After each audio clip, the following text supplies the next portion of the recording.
कल के प्यासल बा सजनवा तनी घुटाई दाना नदी कल के प्यासल बा सजनवा तनी घुटाई दाना नदी बगिया बाई दाना नदी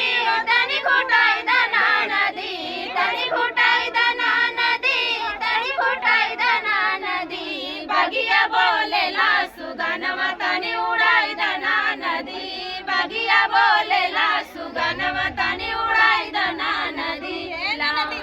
इलायची कबीर वाला गाए लवंगा इलायची कबीर वाला गाए बीर वाला गाए बीर वाला गाए बीर वाला गाए बीर वाला गाए कुचाई दाना नदी हो तनी कुचाई दाना नदी तनी कुचाई दाना नदी हो तनी कुचाई दाना नदी कल के अमलल बा सजनवा तनी कुचाई दाना नदी कल के अमलल बा सजनवा तनी कुचाई दाना नदी